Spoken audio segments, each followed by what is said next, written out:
Welcome, listeners, to another episode of the Ripple Intent podcast. I'm your host, John Grant, and I'm here with my co-host, Kyle Michrowski. Kyle, say hello. Hey, how are you doing?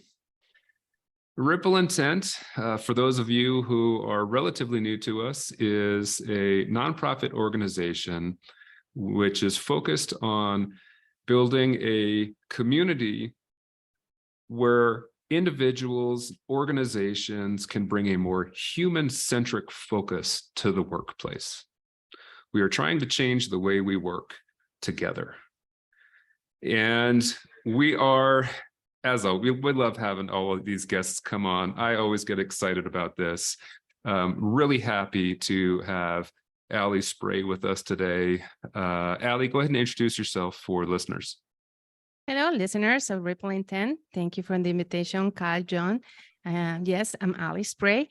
I'm with Mortson, and I consider myself a disruptor in the industry. And that you are. We've had you at some of our events, and you've spoke at one of the symposiums, and that is an understatement, to say the least. It comes with a heavy title, but it's exciting, right? It's an industry we need more disruptions, and it's in a good way, in a positive, and just like to put people's some seeds of thoughts in prompt good conversations. That's a great way to frame it, Allie, because every time I have a conversation with you, you make me think. You get my mind spinning about the possibility, what can we do? And that's really where we want to just continue that with you today and share those seeds with our listeners. You're a huge advocate for women in construction. That's right. And again, right, I love that about you, and I keep spinning in so many different directions. But let's kind of talk today. We really want to hear from you and start exploring what are some of the challenges that we see. We've seen, there's been a lot of progress, especially over the past few years, in terms of let's open up the gender conversation in the workplace. In construction in particular, right, we've had a lot of bumps. We're making some moves, but we really feel like we need to continue talking about what's going on. How do we really advance bringing more women, whether it's into the field, into the office space, into the leadership roles? What does this look like? How do we go about it? And frankly, a lot of the things are common to all people, but let's open this up and talk about it a little bit. So can you kind of share with us just sort of some high level, like what are some of the challenges that have been creating difficulty for women in the workplace? Yeah, thank you. We can have different episodes about this, right? And we can keep talking. And like you say, we're making progress in what we need to keep doing. But let's celebrate we have been doing something already. We have been bringing this awareness that women bring a talent, bring the skills, bring the smarts, bring the different perspectives, bring the team collaboration.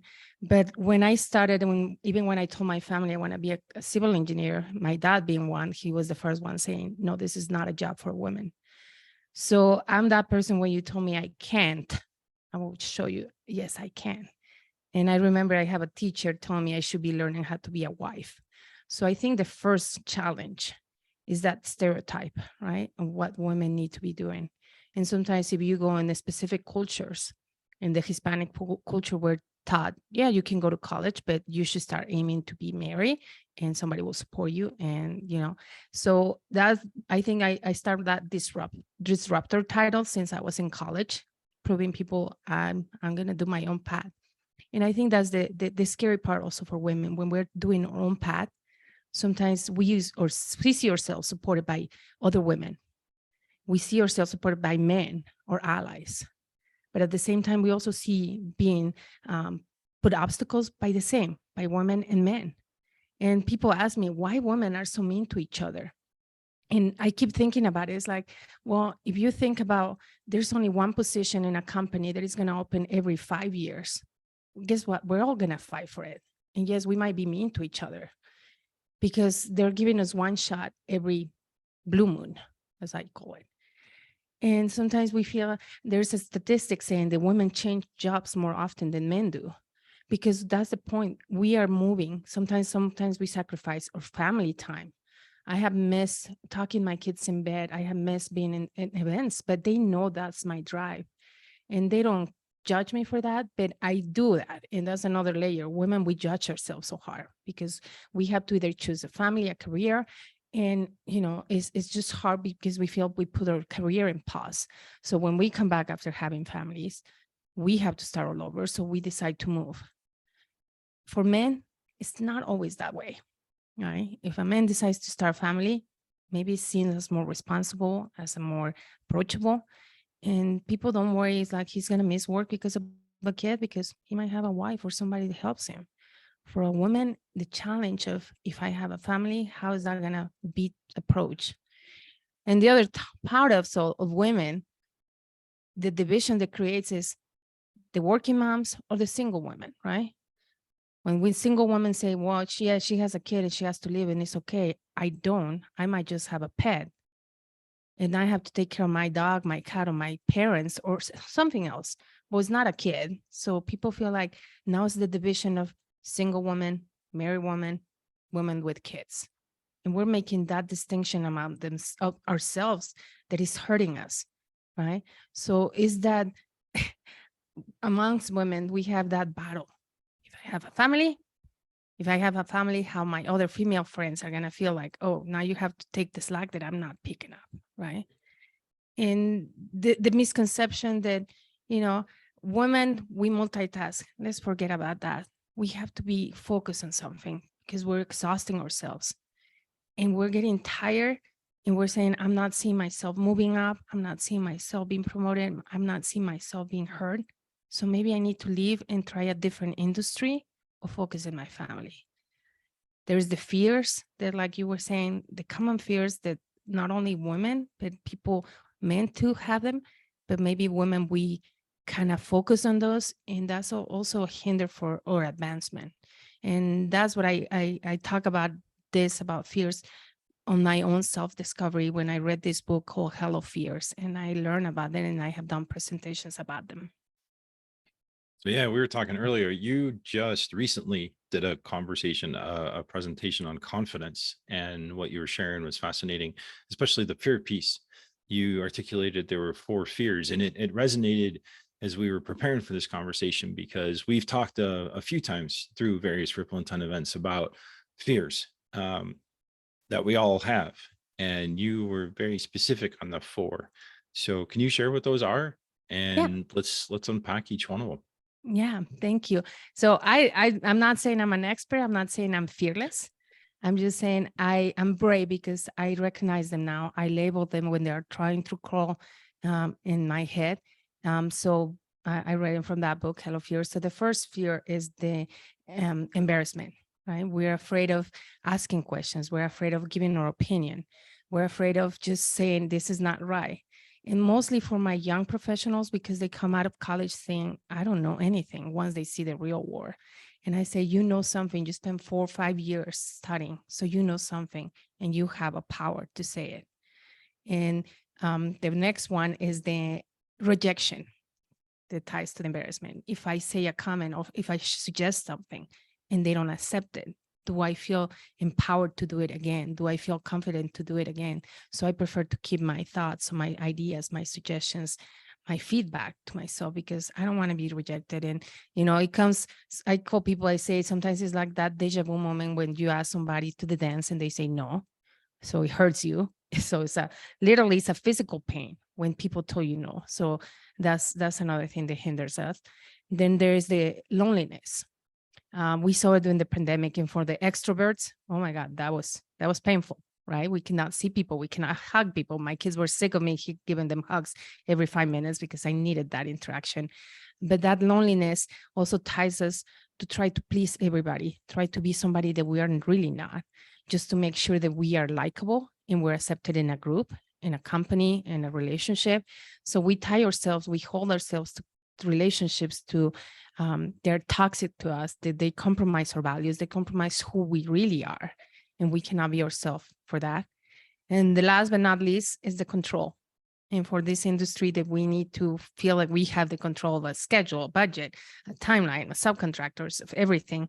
At the end, we really don't have control of anything. But I feel like I'm losing control. I cannot prove it. I cannot show that I cannot do it. So we have to be honest and say, what can you really control? Is the same reaction. You cannot control people's reactions. You can only control what you react to that. You cannot control people, how they act to you. You can only control your reactions and how you take that attitude to you. That's so deep. Yeah, like we were saying before, I can really appreciate how, these can be confidence crushers, right, for women in particular, but each of those I've experienced all of those, sometimes at the same time. Mm-hmm. Yeah. Right. That gets so challenging.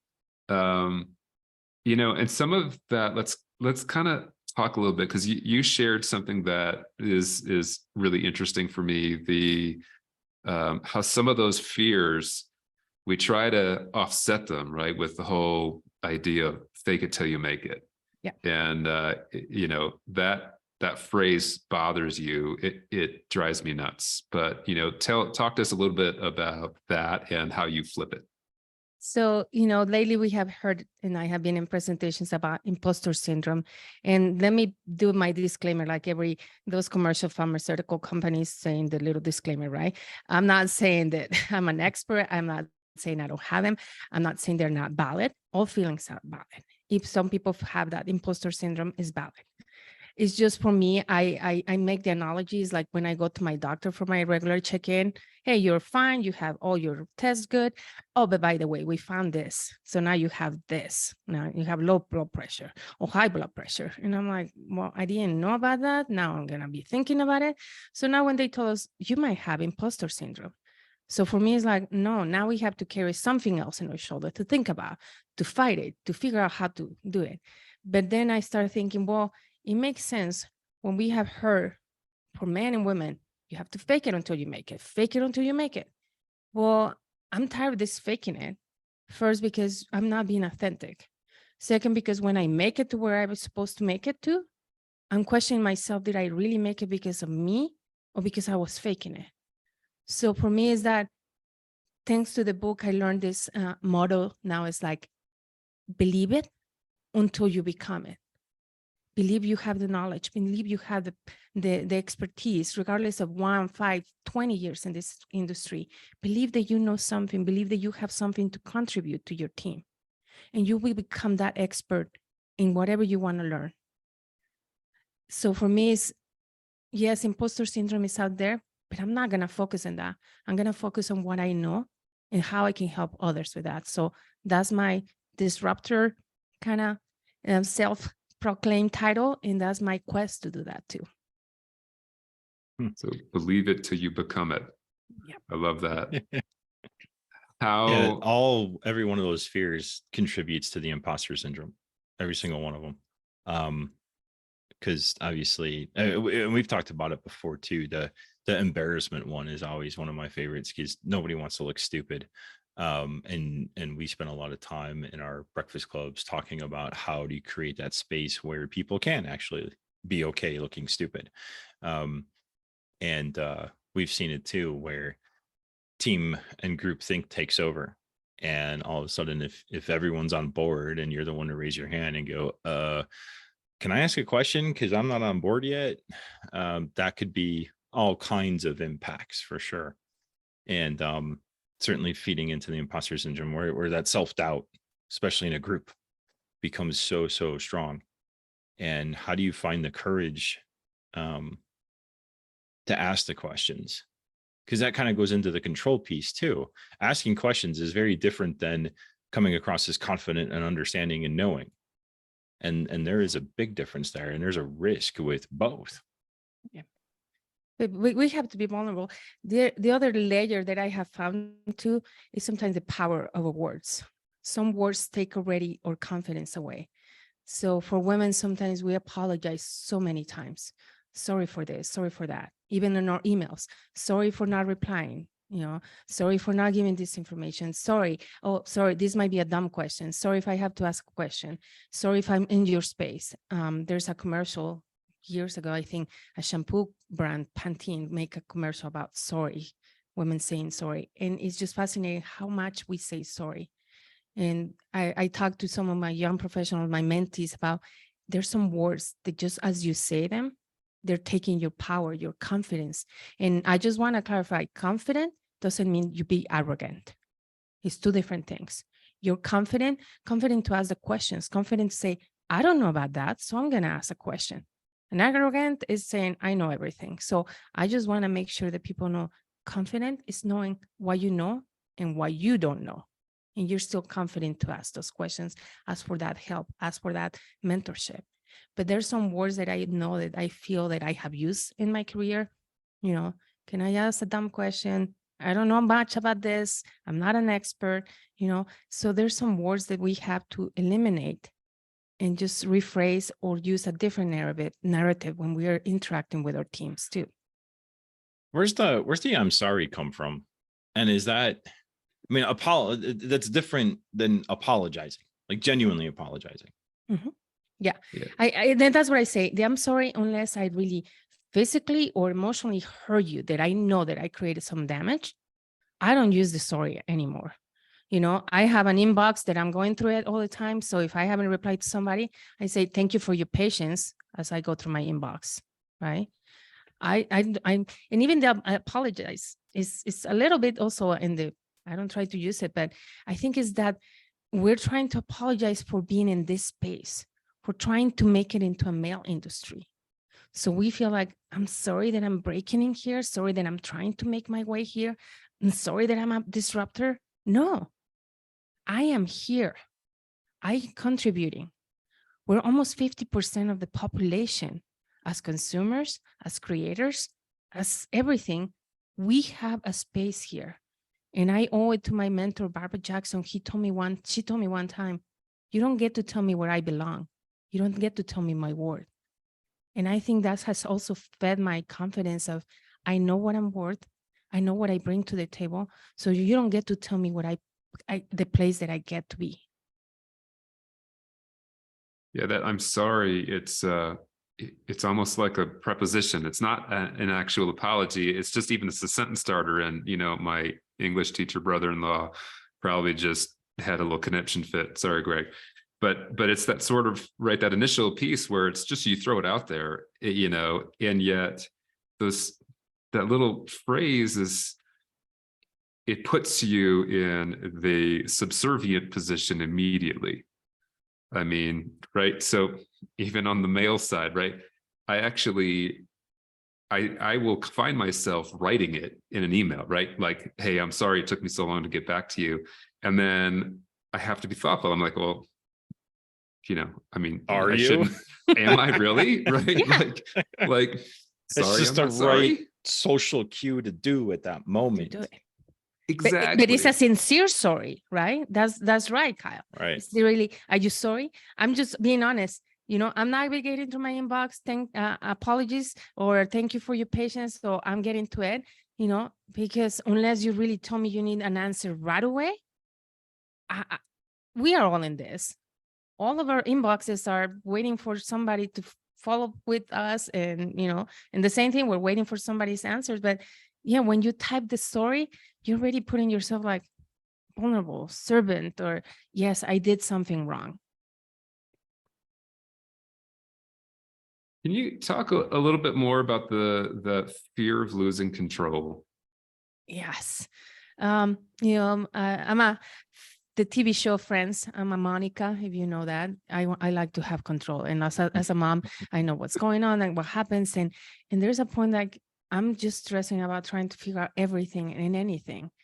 And one time in my career, they offered me to be a project manager. And I say, oh gosh, no, that will drive me nuts, because I know what I can do, but being at the mercy, for the lack of better word, of somebody else, and sometimes our subcontractors or trade partners, like we call them, they don't even have control of what's going on, right? So we feel like we don't have control in this industry. We need to have it. Well, let's be honest. What can you control? You cannot control the weather. You cannot control the supplies. You cannot control how people show up or how people don't show up for work, right? You can only control your reaction, how you go across and face that situation. So the motto I use from the book I read is, what's the best that can happen if the worst happen? And this was the authors talking about, she was going to have a launch in person, and of course pandemic hit, and everything got canceled. So she was mopping, angry, sad, and everything. And her publisher said, well, now we're going to do it virtual. Instead of having 300 people in a room, now you're going to have 3,000 people in the forum. So she couldn't have that in person, but what was the best? She was able to reach out more. And there's some situations that maybe it's hard to find the best outcome, but I think maybe I'm the ever optimistic person. There is something positive of every situation, a lesson learned, a different way to communicate with somebody. Okay, this happens, how we gonna work and prevent something else like this happen in the future, right? So I think unless it's something safety and there's a really sad ending, I think we can figure out what is the best that we can get of a situation that we don't have control. The emotions that we have control is our own emotions.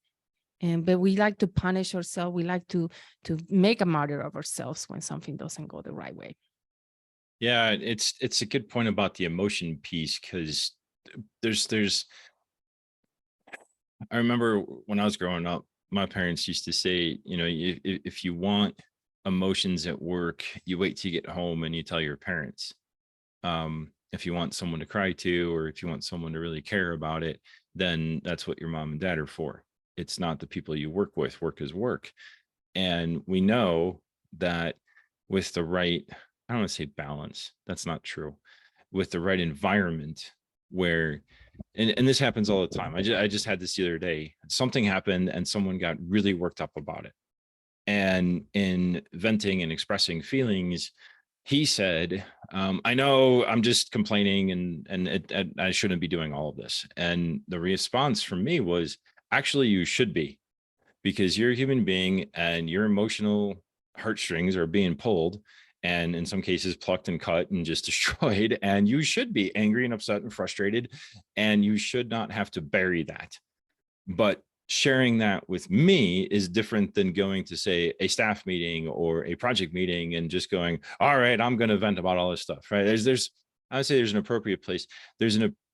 The reaction is the reaction no matter what happens. You are going to feel all those things, and you have to allow yourself to feel those things. You can't let the industry or your workplace or the people around you say there's no place for that stuff. It's like, well, the only other place is to keep it inside, and we know what happens when you keep it inside. So being aware and conscious that the emotions are fine, and yes, you have to express them. It's not so much about you anymore. Now it's about the other people, and giving them space to express them, to allow them to process through all of those things, go through the flow, be in that emotional state, however long they need to be. And eventually they'll resolve their own emotions and decide, okay, now I have to do something. I have to act, I have to respond, I have to engage, I have to. And there's so many times where you want to fire off that at me and right back with the F this and and you back, name calling. And it's like, yeah, feel that way. Get it out there. Don't hit send. Walk away. Come back. Revisit. If you got to do it again, do it again. So it's that the emotions are absolutely 100% fine, is I think the message. It's okay to do all of that and feel all of that and go through all of that. It's not that you're weak. It's not that you are lonely. It's not that you should feel embarrassed if you feel these things. That's 100% normal. Yeah. And Jon, you and I, we have talked about it, right? Now, everybody talk about DI, diversity, equity, and inclusion in the industry. And I have told you, all boils down to humanity, to see each other how we are. And that's what you're talking about, Kyle. It's not about seeing, oh, I'm emotional all the time. No, there's something that happened outside work that I cannot just leave at home. I cannot just leave in my car. If you're asking me to come and be authentic, I'm having issues. If I don't feel safe in the environment that I'm working on, where am I going to be safe if I spend 40, 50, 60 hours here? right? So it's about, if you're really embracing these DEI initiatives, hot buzz, whatever you want to call being woke, we have to be sure that we're seeing people as they are. And yes, you don't call a staff meeting to tell them you're having a bad day, but now there's articles saying if you have a friend that is a coworker, the chances of you staying in that job or you feeling safe increases because you have somebody to talk to.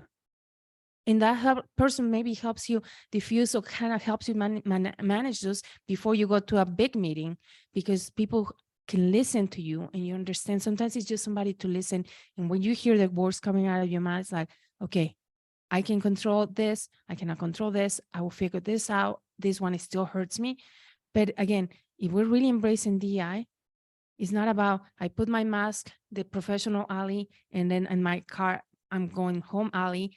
This is alley. Raw, crazy, positive, outspoken, professional, everything. But you have to find the situations where you bring those two. But, you have to be safe to feel like I can be myself and I can express myself too. So I feel like, gosh, I love this, Ellie. Um, I'm a very internal processor, right? All those anxieties, those fears, there's the constant, like everyone's got their own internal monologue, right? Mine is really loud. And sometimes I just find myself sitting and ruminating on those kinds of things. And so the only thing I found that really helps is you're both kind of talking about a little bit, is I have to find a safe person to which I can share what's going on. And and that's not, I mean, I do that with my wife at home, but in the workplace, I think, like we were saying, that's a really valuable space. So to be able to address the fear, to be able to address the anxiety, and have someone that you can identify, maybe it's one, maybe it's a small group, right? Because a lot of times that project meeting, right, that big team meeting, that's not necessarily the place to bring all of these things out, right? But knowing that we're all dealing with our own inner monologues, this is like part of the burden that everyone carries. So if we can recognize that's happening, and then you identify that safe person with whom you can talk things out, work through it, process it, and also having that support network that just says, hey, right, I'm going to go, and I have more courage to be the more authentic me out in the world when I know I can come back and process some of those fears with my safe people. Mm-hmm. Yeah.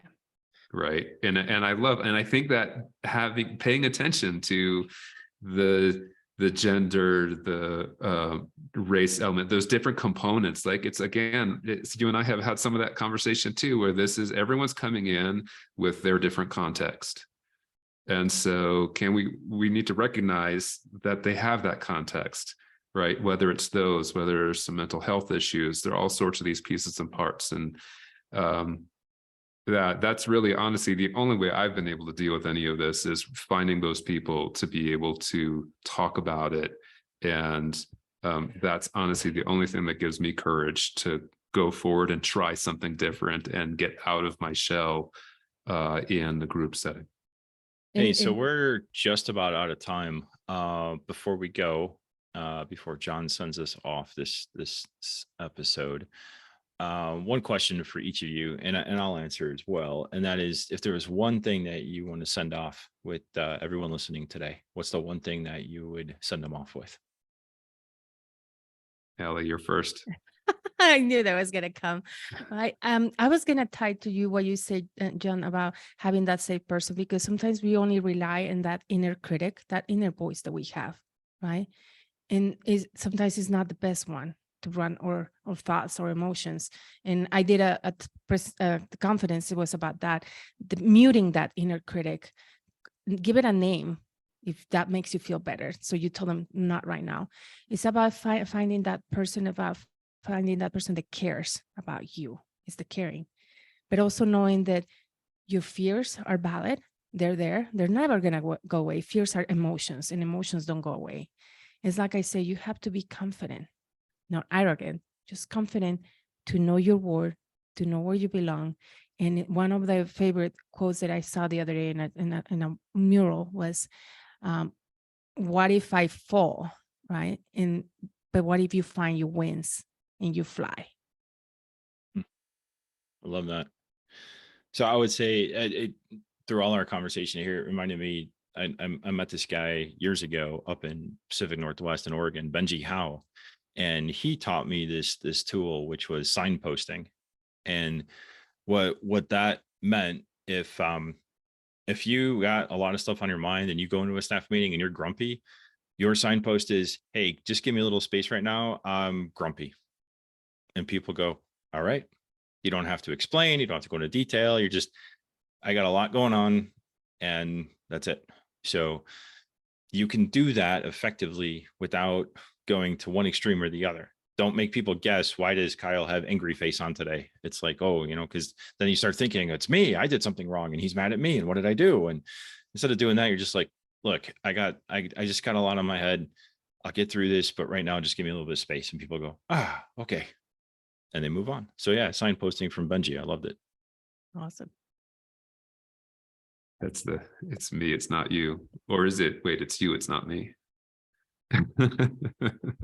It's us. It's us. It's us. There you go.